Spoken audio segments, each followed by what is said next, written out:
Hi there, my name's Felicity, and I'm 37 years old. Let me tell you about an experience I had and how I quickly dealt with it because I don't let people take advantage of me. Unlike many stories I've read here, I actually had a good relationship with my mother in law before everything fell apart. Yes, it's surprising, I know. We got along great, and our relationship was smooth and filled with warmth, perfection, and mutual respect. As for my husband Frank, he was the love of my life, my best friend, and my partner in everything. To me, everything seemed perfect. I'm not being naive or ignoring any red flags. Sure, we had our arguments like any normal family, but in the end, everything was fine, and there was no sign of any problems. So, you can imagine how shocked I was when this crazy story happened. Maybe someone can help me figure out what went wrong because to this day, I still don't know. Let me tell you what happened and why I decided to take revenge on my husband and mother-in-law for what they did to me. I had planned something special for our family. It was supposed to be a vacation for just my husband and me, but I thought about Tiana, my mother-in-law, who had been widowed for 4 years and must have felt lonely. So I decided to include her in the vacation plans. I mainly pay for everything: accommodation, meals, and activities, while my husband and Tiana covered whatever else they wanted. But essentially, I was paying for everything. I wanted to treat Tiana and Frank to a once-in-a-lifetime vacation in Spain. The thought of strolling through the vibrant streets of Barcelona, enjoying delicious tapas, and basking in the Mediterranean sun filled me with joy. I thought it would be a wonderful opportunity to create lasting memories and deepen our bond. When I presented the idea to them, they loved it too. I meticulously planned every detail of the trip, from the charming boutique hotel overlooking the stunning coastline to the exciting flamenco dance performance we would attend together. The excitement was palpable, and I couldn't wait to surprise Tiana and Frank with this grand adventure. Little did I know that the events awaiting me would shake my trust and shatter the illusion of our perfect little bubble. I was about to embark on a journey that would forever change my perception of family loyalty and the depths of human deception. But let's not get ahead of ourselves. Allow me to take you back to that fateful day when our dreams of Spain were still full of hope and promise. I stood in the living room, holding the plane tickets tightly in my hands, a big smile on my face. Frank, Tiana, gather round. I have a surprise for both of you. They exchanged puzzled glances, curiosity written on their faces. Tiana, with her wise eyes, tilted her head slightly. What's all this excitement about, my dear? With a flourish, I revealed the tickets and shared my plans for the Spanish adventure awaiting us. I watched their expressions closely, hoping to see joy and gratitude in their eyes. Frank's face lit up, his eyes sparkling with anticipation. Felicity, you truly are something else. I can't wait for this incredible trip. Tiana wore a softer smile, her gaze meeting mine. Oh, my sweet Felicity, you've truly outdone yourself.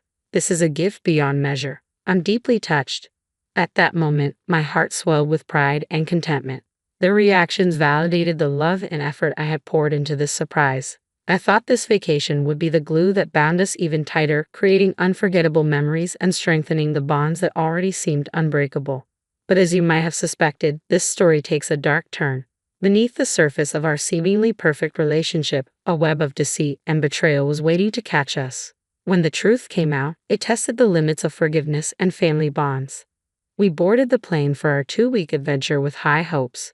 The first week was magical. We enjoyed paella, explored historic landmarks, and danced to flamenco music. Laughter and joy filled the air, and I believed our bond was unbreakable. However, a storm was brewing. On a sunny Monday morning, I woke up to an empty hotel room. Confusion and unease gripped my heart. I frantically called my husband and Tiana, but their phones were silent. There were no notes, bags, or signs of struggle, just an unsettling silence. It felt like I had booked this trip for myself alone. Minutes felt like hours as questions flooded my mind. Had they gotten lost? Had something happened to them? But the lack of evidence suggested otherwise. A chill ran down my spine as I reluctantly accepted the truth. I was left alone in a foreign land. Just as despair threatened to consume me, my phone buzzed with an incoming call. It was Tiana. Relief washed over me, mixed with confusion and hurt. How could she leave without a word? With trepidation, I answered the call. Tiana, where are you? What happened? Her voice, tinged with resignation and frustration, didn't sound like the sweet lady I knew. It was colder. Felicity, I thought I should at least call since you kept blowing up my phone. Sorry for disturbing you. I was just wondering where you two went.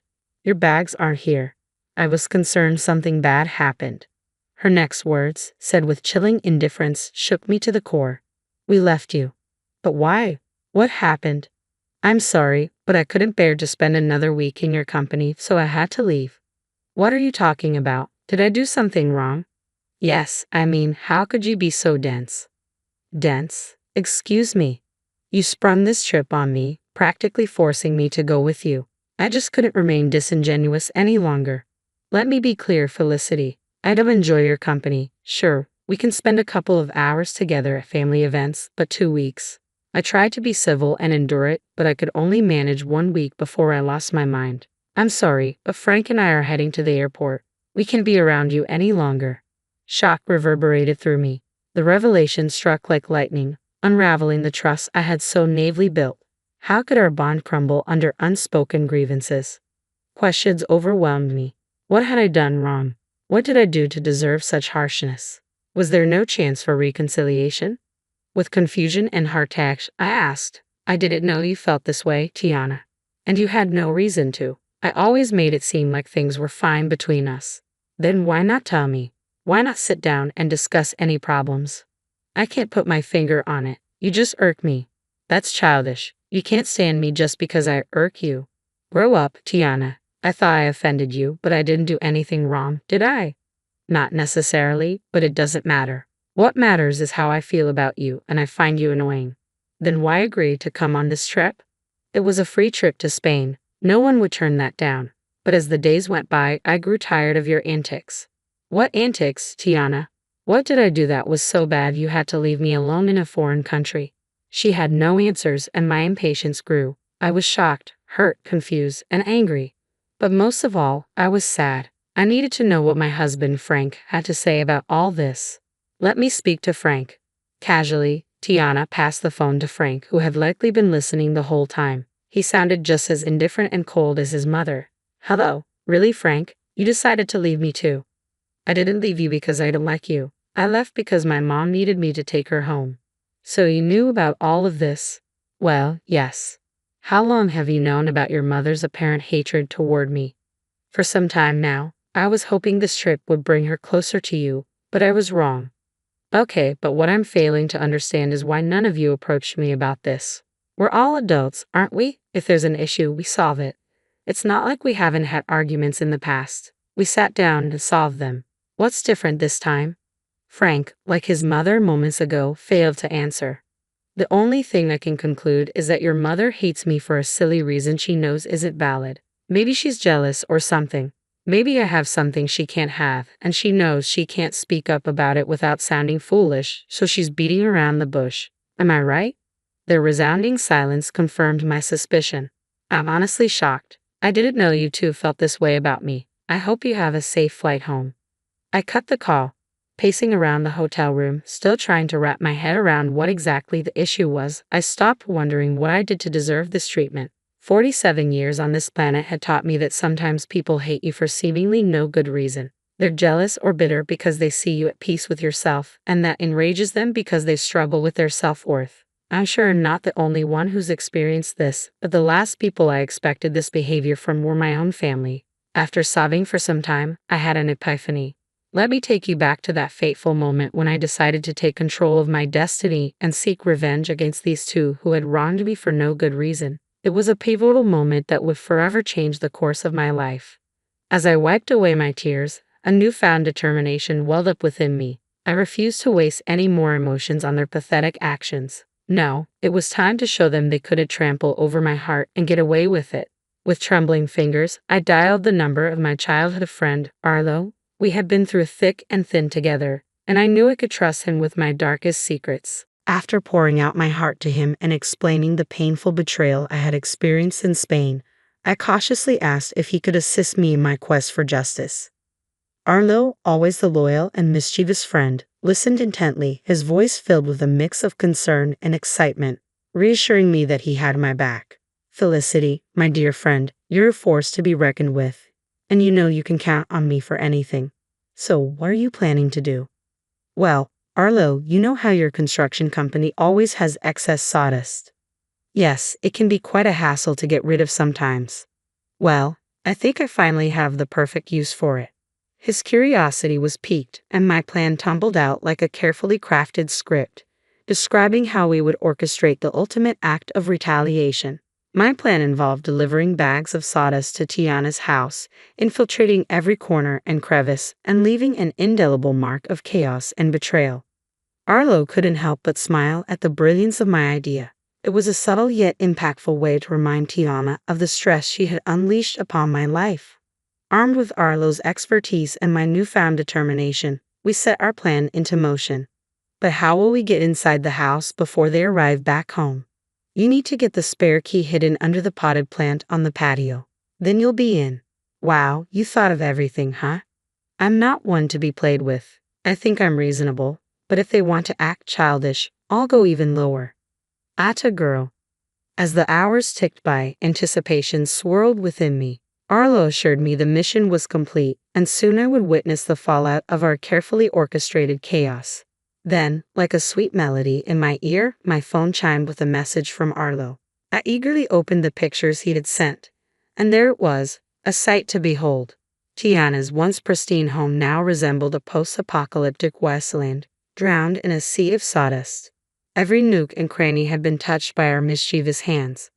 It was a scene straight out of a surrealistic painting, an embodiment of the chaos that had unfolded in our lives. I called Arlo, and his laughter echoed through the phone. I couldn't help but join in. It was a cathartic release, a shared moment of triumph against those who had betrayed me. I expressed my heartfelt gratitude to Arlo, acknowledging his willingness to tread the path of mischief with me. He simply said, "Naughty can be so satisfying." As the clock ticked away, I could feel the tension building within me. How would Frank and Tiana react when they walked through the doors of their once beloved home? The anticipation was almost unbearable, a heady mix of nerves and vindication. I couldn't help but relish the thought of their bewildered faces and disarrayed emotions. Hours later, my phone erupted with frantic energy. It was Frank, his voice laced with panic and disbelief. He described the scene that awaited them, the sawdust-covered house that stood as a testament to their betrayal. My heart danced with wicked delight as I listened to his exasperated voice. At that moment, I knew the message had been received loud and clear. Their actions had consequences, and the chaos they had sown had come back to haunt them. Frank's panicked words were like sweet music to my ears, a validation of the power I had reclaimed. "Felicity, it's just awful. Mom is in hysterics." I decided to reveal the part I had played in this. "It serves both of you right. How could you leave me here alone without a valid reason?" "Wait, Felicity, was this your doing?" The wailing and panic I heard in the background stopped. Suddenly, I heard my mother-in-law say, "Give me that," before shouting in my ear, "Did you do this? How could you do this to us?" "I have no idea what you're talking about. Have you considered that this is just your karma?" "Oh, come on, Felicity, we all knew it was you. Who else would have access to my home?" It's very easy to break into someone's home nowadays, Tiana, especially if you don't have any security cameras installed. Which, by the way, you should seriously consider doing to prevent things like this from happening again. Honestly, Felicity, how can you do this to us? Where are we supposed to sleep? This sawdust is making my lungs ache. Oh, that's right, you probably forgot to get the keys to my house, huh? Well, that's a shame. I'm guessing you two are going to have to stay in yet another hotel. But for how long? Until I decide to come back from my vacation, I guess. I pay for 2 weeks, and who knows, I might feel greedy and decide to extend my stay. Frank then took the phone from Tiana as she began to bawl once again, mourning her ruined furniture. "Felicity, this was foul. How could you do this? I don't know why you're assuming I had anything to do with this. How could I? I'm currently relaxing in the hotel jacuzzi." I held back my laughter as the two of them were clearly confused about what had happened. Even though they suspected I had something to do with it, which I obviously did, they didn't have any solid proof. So I basked in the glory of knowing they were frustrated with nowhere to direct their anger. As I bid Frank farewell on the phone, a sense of contentment washed over me. I had taken control of my narrative, leaving them to grapple with the consequences of their actions. I know what I did was quite foul and even dangerous, considering how old Tiana is. Spending even one night in that house could lead to serious health consequences.